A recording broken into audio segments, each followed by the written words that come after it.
only households with high amounts of unreimbursed medical expenses relative to their income can take the deduction.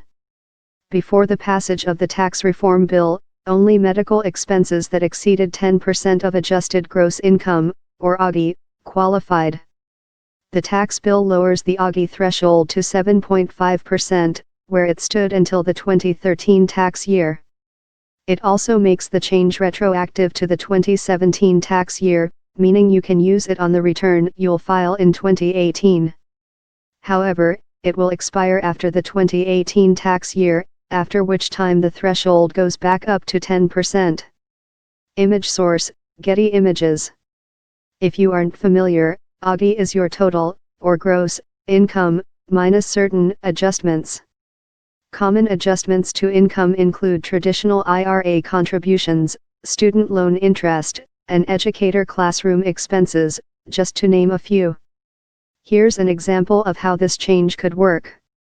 Let's say you're married with 2 children, and your AGI on your 2017 tax return is $70,000. We'll also say you paid total out-of-pocket medical costs of $8,000 for the year.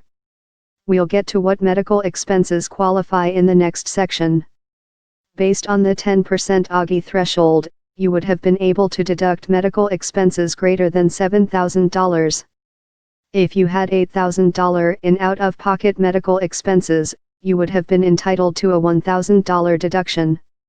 Under the new tax law, you can deduct medical expenses that exceed 7.5% of AGI, which translates to $5,250 in our example. Since our hypothetical couple paid $8,000 in medical expenses, they would now be entitled to a much greater deduction of $2,750. The IRS has a long list of allowable medical expenses for the deduction, and my colleague Selena Marangian published an excellent list and discussion of some of the more common ones in a 2017 overview. Just to name a few, you can consider the cost of. There are also some common expenses that don't count, such as cosmetic surgery, over-the-counter drugs, vitamins, maternity clothes, and hair removal, just to name a few. Obviously, this is good news, albeit temporarily, for anyone who pays high medical bills in 2017 or 2018. This group includes a disproportionately high number of senior citizens, particularly lower-income ones, and is likely to be a major beneficiary of this change. Seniors, as a group, have higher medical costs than the rest of the population, and until the 2016 tax year, Americans 65 and older were subject to the 7.5% AGI threshold already, although it was set to expire.